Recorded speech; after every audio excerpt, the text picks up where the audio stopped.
An emotional day in court today in Buffalo, New York, as the supermarket shooter was sentenced to life in prison. As you saw there, as families of the victims were speaking, offering their impact statements, a man lunged at the defendant. That suspect, 19-year-old Peyton Gendron, was the person who killed 10 people and wounded 3 others. He was there to find out his fate today. He'll spend life in prison without the possibility of parole. And as Ron Plants reports, back in November, Gendron pleaded guilty to 15 state charges. As a sometimes tearful Peyton Gendron listened to the family impact statements, he also knew what is in store for him. And while the victims' families may have been mixed about actually hearing from him, the defendant did speak at length in court for the first time. I'm very sorry for all the pain I forced the victims and their families to suffer through. I'm very sorry for stealing the lives of your loved ones. I cannot express how much I regret all the decisions I made leading up to my actions on May 14th.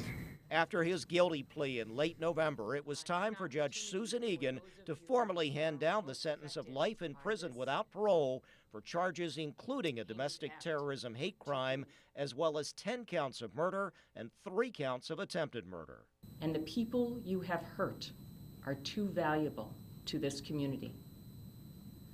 You will never see the light of day as a free man ever again.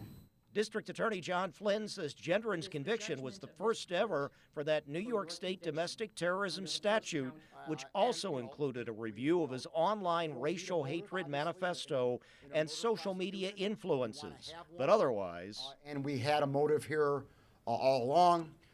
We had live stream witness testimony. We had the ballistics.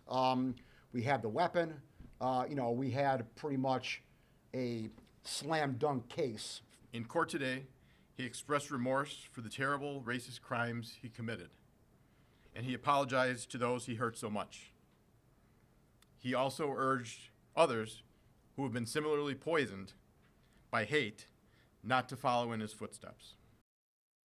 That is Ron Plants reporting from Buffalo tonight. The defendant still faces federal charges as well. In fact, he is supposed to be in court next week for a hearing in that part of the case.